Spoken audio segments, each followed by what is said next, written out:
Have you ever noticed how fear doesn't always feel like fear? Sometimes it shows up as hesitation, as overthinking, as a quiet voice that says, "Not yet," or "What if?" You go through life making cautious choices, staying safe, doing what's expected.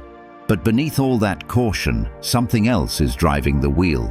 A fear you haven't even named yet. It's like a prisoner who's held the key to his own cell for years, too afraid to try it, too used to the bars to imagine what freedom might feel like. He paces, waits, plans, but never steps out. Or think of a traveler who avoids every unknown road, choosing only the paths he's walked before. He tells himself he's wise, careful, grounded, but deep down, he knows he's stuck. That's the grip of fear. Not loud, not forceful, but quiet, persuasive, convincing you that comfort is safer than courage. But what if I told you this? The fears that control your life are not warnings, they're invitations to see yourself clearly, to reclaim your power, to stop measuring your worth by what you avoid and start defining it by what you overcome. Because the truth is, fear doesn't go away. But when you stop letting it lead, something stronger takes its place: wisdom. So how do you break free from the fears that quietly run your life? How do you stop shrinking yourself to fit what's comfortable? Stay with me, because the last one will flip everything you thought you knew about courage. Let's get started. Number 1. Fear of failure. Let's talk about one of the biggest fears that control your life: fear of failure. It doesn't always scream. Sometimes it whispers in hesitation. It convinces you to delay your dreams, polish them just a little longer, or quietly abandon them altogether. This fear isn't about falling. It's about what we believe that fall says about us. Somewhere along the way, we start to believe that failure is final, that it defines us, that if we try and don't succeed, we'll be seen as weak, unworthy, or incapable. So instead of risking that pain, we stay where it feels safe. We plan endlessly. We wait for the right moment. We talk ourselves out of the very things that could transform us. Here's the truth: failure doesn't ruin you. Your reaction to failure does. The Stoics knew this well. Marcus Aurelius wrote, "You could leave life right now. Let that determine what you do, say, and think." In other words, life is too short to be lived in fear of falling. What matters isn't whether you fall, it's whether you dared to move forward in the first place. To the Stoic, failure is not a dead end. It's a stepping stone. It's information. It's refinement. When you fail, you don't go backward. You go deeper. You uncover what doesn't work, and you get one step closer to what does. Let me tell you about someone. Let's call him Daniel. Daniel spent years developing an idea for a startup. He had the vision, the talent, the plan. But every time he got close to launching, he pulled back. Something always wasn't ready. In reality, Daniel was terrified that if he failed, it would confirm his worst fear, that he never had what it took in the first place. So he stayed in the safety of preparation, always perfecting, never starting. One day, a mentor said to him, "You're failing already, just more slowly and painfully." That hit him hard, but it woke him up. Daniel finally launched. It wasn't a big success at first. He made mistakes, he lost money, but with each failure, he got sharper. And 3 years later, he had built something real. Not perfect, not effortless, but real. And the only thing that stood between him and that success was the fear he'd finally stopped feeding. So how do you overcome the fear of failure? First, redefine what failure means. It's not a verdict, it's feedback. Second, take action, even small action. Momentum kills fear faster than perfection ever will. And third, remember the Stoic lens. If today were your last, would you still be afraid to try? At the end of the day, the greatest tragedy isn't falling, It's standing still while your potential rots from neglect. The fear of failure only controls you if you never test its limits. But once you do, you'll realize failure isn't the enemy, it's the path. Number 2, fear of judgment. Let's talk about one of the most paralyzing and quietly destructive fears, fear of judgment. It doesn't always come with critics or insults. Sometimes it sounds like silence after you speak your truth. Sometimes it feels like hesitation before you post, before you stand up, before you chase what matters. This fear makes us edit ourselves before the world ever gets the chance to reject us. We shrink our dreams. We soften our voice. We become smaller versions of ourselves, not because we lack potential, but because we fear what people might think if we fully show up. The tragedy: most of them aren't even thinking about us that much at all. Here's the truth. The fear of judgment doesn't start with their opinions. It starts with our need for approval. We've been trained to believe that validation equals safety, that if we're liked, we'll be protected, so we play it safe. We stay quiet when we should speak. We hide our ambitions under polite smiles. But the more we chase acceptance, the more we abandon authenticity. Marcus Aurelius warned, if you are ever tempted to look for outside approval, realize you have compromised your integrity. In other words, when you let others' opinions steer your decisions, you are no longer free. You've handed over the wheel of your life to strangers. Let me share a story. A woman I know, let's call her Emily, had a gift for storytelling. Her writing moved people, but she kept it to herself. Every time she thought about sharing her work, she'd imagine the worst. What if people laugh? What if they think I'm not good enough? So she stayed quiet. Years passed, but the stories inside her didn't stop. One day, after losing someone close to her, she realized something. Life is short, and fear of judgment isn't a good enough reason to waste it. She started sharing her work. Some people loved it, others didn't. But none of it mattered as much as she thought it would. The opinions came and went, but the freedom she felt from finally being herself, that stayed. So how do you overcome the fear of judgment? First, understand that judgment is inevitable. No matter what you do, someone will misunderstand you. Second, remember that you don't owe anyone a version of yourself that's easier to digest. And third, live by values, not applause. The Stoics teach us that peace comes when our actions align with our character, not when they earn applause. At the end of the day, judgment is not a prison unless you decide to live inside it. Let them talk, let them doubt, but don't let them decide who you become. Because the truth is, the more you live for their approval, the more you abandon your own truth, and there's no peace in that. If you found this valuable, hit like and subscribe for more powerful insights. Number 3, fear of loneliness. Let's talk about one of the most paralyzing and quietly destructive fears, fear of loneliness. It's the kind of fear that doesn't just whisper at night. It follows us into relationships, into friendships, into choices we know aren't right but cling to anyway. Why? Because being alone feels like abandonment, like failure, like we've been left behind while the rest of the world connects, couples up, celebrates together. So instead of facing that silence, we reach for people, any people. We settle, we compromise, not because they're right for us, but because they're there. We believe that someone, even the wrong someone, is better than no one at all. Here's the truth.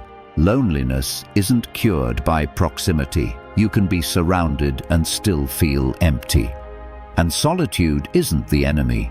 It's often the birthplace of clarity. The Stoics understood this deeply.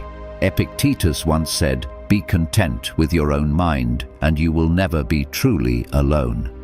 Because being alone doesn't mean you're lacking. It means you're present with yourself. And when you begin to value your own company, you stop needing others to fill a space they were never meant to complete. You begin to choose differently, not out of fear, but out of alignment. Let me tell you about someone. Let's call him Michael. Michael was always the guy who had to be in a relationship. Breakups never lasted long. Within weeks, sometimes days, he'd be with someone new. It wasn't about love, it was about fear. Fear of quiet, fear of evenings without someone to text, fear of walking into his apartment and hearing nothing but his own thoughts. But one day, after yet another relationship that ended in frustration, he made a decision. No more distractions. No more rushing to replace what didn't work.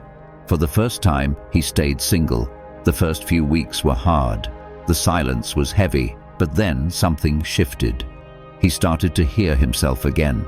His interests came back. His peace returned. That solitude, once terrifying, became his strength.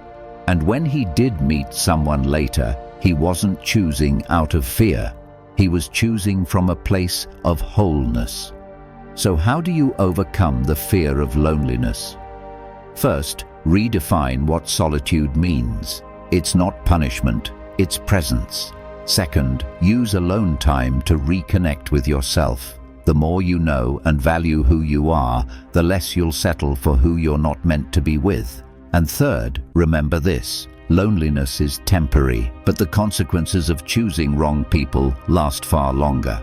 At the end of the day, you don't need to fear being alone. What you should fear is abandoning yourself in order to be accepted. Because when you choose solitude with intention, it becomes sanctuary, not suffering. And that kind of peace, it doesn't depend on anyone. Number 4, fear of the unknown. Let's talk about one of the most paralyzing and quietly destructive fears, fear of the unknown. It's the silent hesitation before a leap, the excuse we dress up as logic, the invisible barrier that keeps us repeating the same safe patterns. Most people don't resist growth because they lack ambition. They resist it because they don't know what's on the other side. And so they stay where it's familiar. Even if the familiar isn't fulfilling, even if the familiar slowly drains their spirit, because in their mind, what's predictable feels safer than what's possible. But what they don't realize is that clinging to certainty often means rejecting transformation. Here's the truth: every new chapter requires a kind of death. The death of a comfort zone, the death of an old identity, the death of the illusion that we can control everything. And that death can feel terrifying until we understand what it's really making room for. The Stoics were masters of this mindset. Seneca once said, "The whole future lies in uncertainty. Live immediately." In other words, waiting for guarantees before you move is a trap. Life doesn't come with a map. It comes with choices. And those who wait for clarity before taking action will often wait forever. Let me tell you about someone. Let's call her Rachel. For years, Rachel worked a job that slowly chipped away at her spirit. It paid the bills, offered stability, and made her parents proud. But every morning, she woke up with a quiet ache, the kind of ache that whispered, "There's more for you." Still, she stayed. Why? Because she didn't know what else was out there. Until one day, after yet another sleepless night, she realized something. Fear of the unknown was already controlling her life. She wasn't living, she was preserving. So she made a plan. She didn't quit immediately, but she started building her exit. It took months. There were setbacks, but eventually she stepped into a completely new career. Was it easy? No. But for the first time, her fear wasn't steering the wheel, and that made all the difference. So, how do you overcome the fear of the unknown? First, accept that uncertainty is part of the deal. You don't need full visibility, just enough courage to take the next step. Second, recognize that discomfort is often a signal, not a stop sign. It's proof that something meaningful is unfolding. And third, live like the Stoics, grounded in the present, guided by virtue, not fear. At the end of the day, the unknown is not your enemy. It's your invitation. The invitation to grow, to expand, to evolve. And the more you lean into that space with courage, the more you realize the life you want isn't hiding in clarity. It's waiting in uncertainty. Number 5. Fear of aging. Let's talk about one of the most paralyzing and quietly destructive fears: fear of aging. It's the quiet panic behind every wrinkle cream, the urge to lie about our age, the way we chase youth as if growing older is something to be ashamed of. Society worships the illusion of eternal youth. It teaches us that value fades with time, that relevance has an expiration date. So we spend our energy resisting the clock instead of embracing what it gives us. We fear the mirror, not because of what we see, but because of what we think it says about who we're becoming. But here's the truth: aging isn't a curse. It's the unfolding of experience, of depth, of wisdom that youth can't comprehend. The Stoics understood this with unshakable clarity. Marcus Aurelius said, "Do not complain of growing old. It is a privilege denied to many." That single line flips everything. Growing old isn't something that happens to the unlucky. It's a gift granted to the few. Every wrinkle, every scar, every gray hair is evidence that we've lived, that we've endured, that we've learned. Instead of chasing what's behind us, the Stoic path invites us to value what we've earned. The clarity, the insight, the ability to see patterns, to let go faster, to know what truly matters. Let me share a story. Let's call him Brian. In his early 30s, Brian was obsessed with staying young. Every milestone birthday brought a quiet panic. He feared being seen as outdated, as less than. He avoided conversations about age, bought into every promise of anti-aging, and clung to the belief that youth was his peak. But something changed when he lost a close friend unexpectedly at 34. That loss shattered the illusion. Suddenly, aging wasn't something to hide from. It was something to hope for. Brian began to see each birthday not as a burden, but as a badge. Over time, he stopped fearing the candles on his cake and started counting them with gratitude. And you know what happened? He became more confident, more grounded, more at peace. Because his worth was no longer tethered to a number, it was anchored in who he was becoming. So, how do you overcome the fear of aging? First, stop seeing it as decline. Start seeing it as deepening. Second, understand that wisdom is a currency far richer than appearance. And third, shift from resisting time to honoring it. Your future self doesn't want you to stay young. They want you to grow wise. At the end of the day, aging is not something you escape. It's something you rise into. And the sooner you stop mourning the years that pass, the sooner you'll realize they're not taking anything from you. They're giving you the only thing that truly lasts: perspective, peace, and presence. If you've watched the video this far, don't forget to leave a comment with a "thank God" and give it a like if you enjoyed the content. Your support means a lot and motivates me to keep creating more interesting videos. I hope you find inspiration in them and that we continue learning together. Thank you for your support. Number 6. Fear of not being enough. Let's talk about one of the most paralyzing and quietly destructive fears: fear of not being enough. This isn't always loud. It doesn't shout through our days, but it lingers in quiet moments, in the hesitation before speaking, in the need to prove ourselves, in the way we second-guess even our smallest decisions. It's that internal whisper: what if I'm not smart enough, attractive enough, talented enough, loved enough? It's a fear that makes us chase validation like oxygen, even when we're gasping inside. We don't talk about this fear openly because doing so would mean admitting that deep down we're afraid we're somehow lacking, and that fear, more than failure or rejection, controls us silently. Here's the truth. This fear grows when we place our worth in external things, when we think the right title, the perfect relationship, the constant applause will finally silence that voice. But it never does, because it was never about what we had, it was about what we believed we lacked. Socrates once said, "He who is not contented with what he has would not be contented with what he would like to have." That's the Stoic truth most people ignore. If you don't believe in your own worth now, no achievement will ever make you feel complete. Self-worth doesn't come from having, it comes from being, from knowing who you are, regardless of what the world sees. Let me tell you about someone. Let's call her Olivia. Olivia was the kind of person who always overachieved.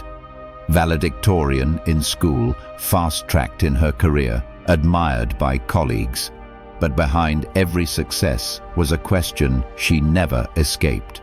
Have I done enough to be worthy? Every accomplishment only fueled the pressure to outdo herself. She couldn't rest. She couldn't enjoy what she'd built. It was like running on a treadmill that never slowed down. Eventually, she burned out. But in that stillness, when she had nothing to prove, she began to question the story she'd always believed, that her value was something she had to earn. Through journaling, therapy, and yes, reading Stoic texts, she began to reframe her worth. It wasn't in her output, it was in her essence. For the first time, she allowed herself to just be, and she felt lighter. So, how do you overcome the fear of not being enough? First, define enough for yourself, not through society's lens, but through your own values. Second, stop waiting for others to validate your existence. You were born with worth. You don't need to prove it. And third, let stillness teach you what striving never will, that you are already whole. At the end of the day, you don't have to chase your own worth like a finish line. You are not a project to fix. You are a life to live. And once you stop fearing you're not enough, you'll discover you were always more than they ever saw. Number 7, fear of losing control. Let's talk about one of the most paralyzing and quietly destructive fears, fear of losing control. It's the reason we overthink, overplan, overreact. We believe that if we can just hold everything tightly enough, our routines, our relationships, our future, then nothing can go wrong. But deep down, we know that life isn't a machine to be operated. It's a river.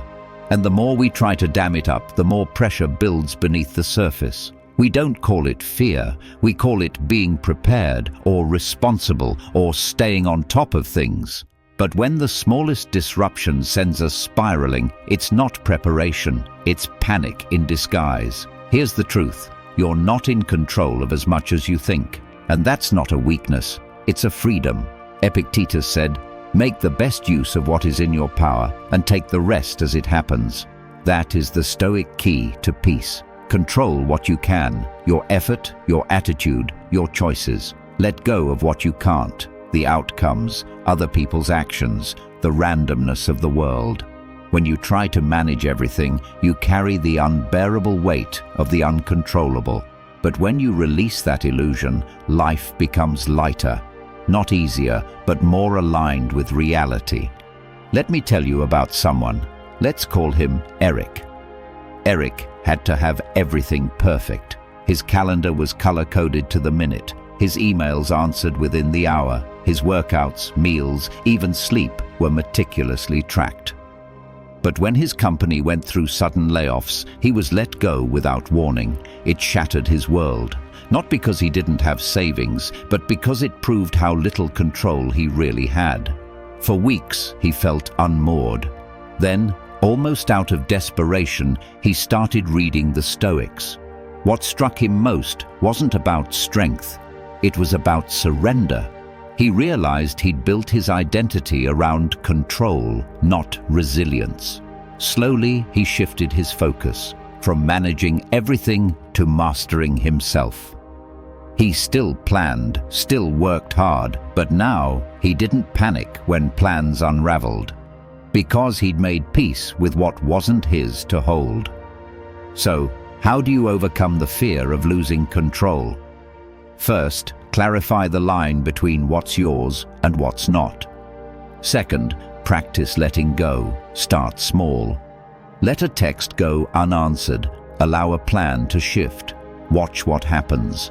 And third, anchor yourself not in certainty, but in adaptability. Control isn't strength. Response is. At the end of the day, trying to control life is like trying to hold water. It slips through your fingers, no matter how tightly you squeeze. But if you cup your hands gently, it stays. That's what the Stoics knew. When you stop trying to grip life, you finally get to live it. If you believe this video can help others, give it a like. It helps the YouTube algorithm show it to more people.